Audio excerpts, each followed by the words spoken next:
Lechavod uletif'aret, for honor and for splendor.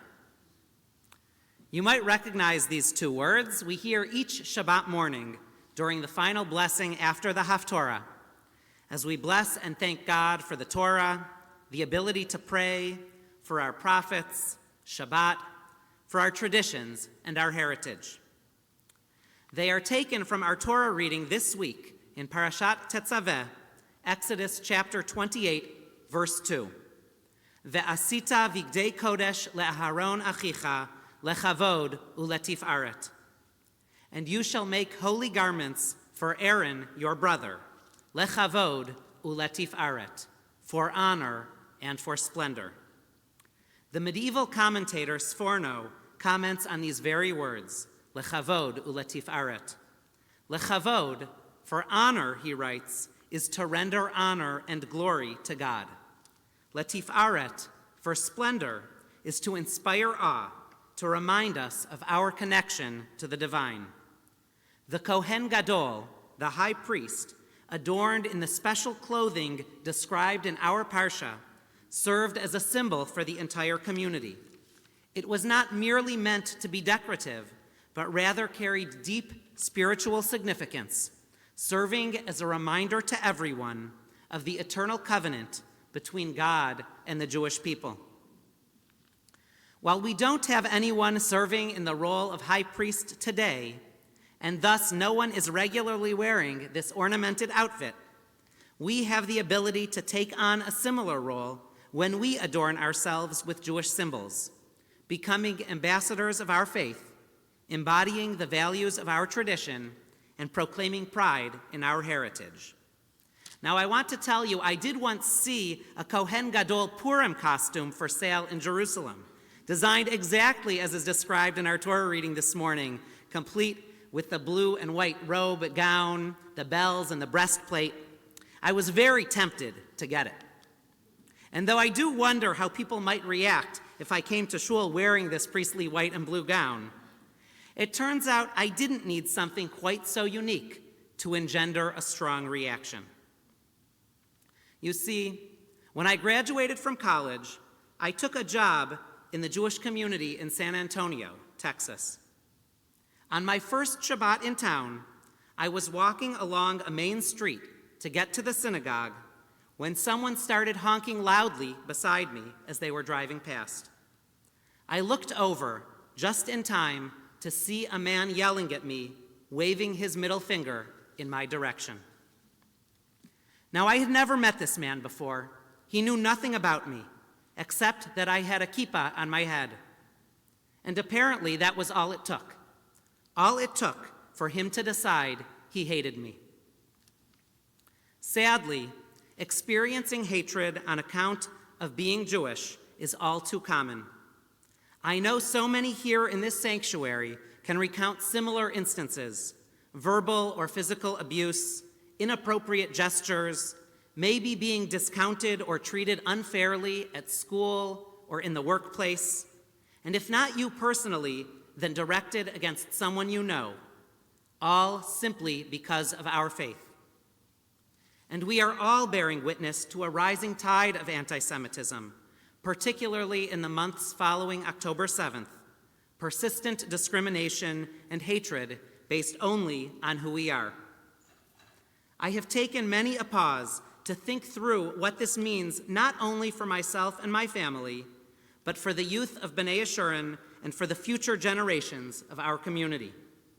I am proud of the work we have done here, not only to educate our students on the importance of self-advocacy and how to combat anti-Semitism, but also of our focus on instilling a love of being Jewish, carrying on our traditions in a way that brings pride and joy. I hear our teens talk about their fears and worries about being Jewish in today's climate. Fears around the rise of anti-Semitism on college campuses, the impact that social media is having, how to process misinformation campaigns.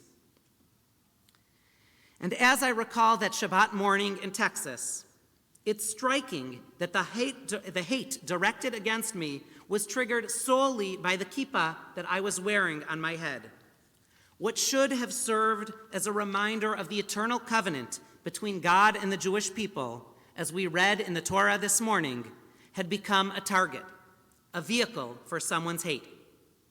Who could blame me? Who could blame our students? Who could blame any of us if we chose to remove that kippah, or that Star of David, that mezuzah necklace, or any visible sign that might let others know we're Jewish? The fear of being targeted for our Jewish identity is a harsh reality for too many, and undoubtedly a burden that we should not have to bear.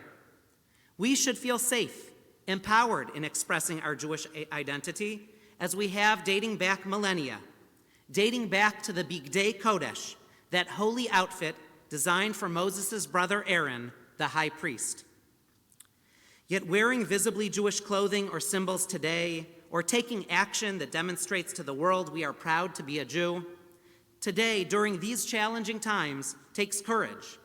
It takes standing firm, never letting those who would seek us harm deter us from finding sanctuary in our faith, from demonstrating pride in our heritage. And I believe it makes an impact. To the teenager scared to share with her friends that she's Jewish for fear of backlash. To the young man cast as an outsider among his friends for his support of Israel's right simply to exist as a Jewish country.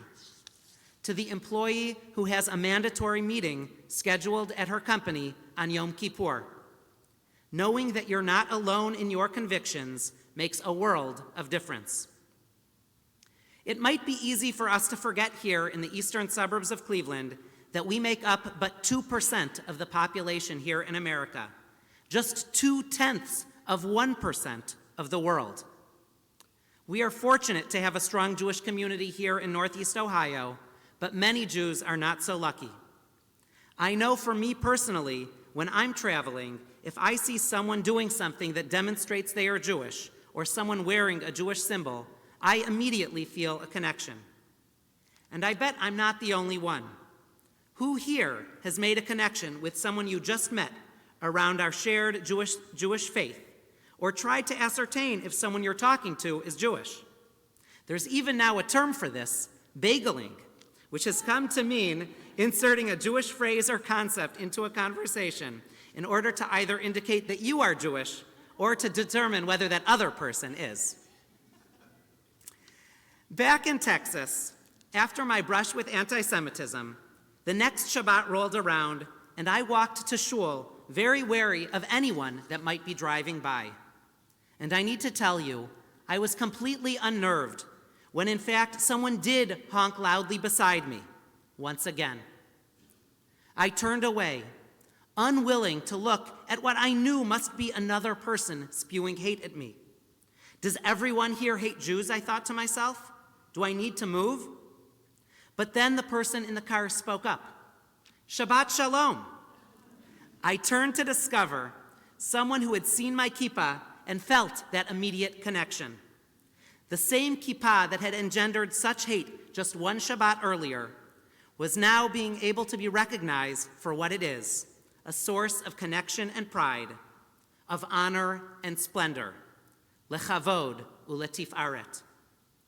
During these challenging times, may we all find the courage to continue to demonstrate our pride in our Judaism, and may we be blessed to serve, each in our own way, as a source of connection and faith for those around us and for God, lechavod uletif'aret. Shabbat Shalom.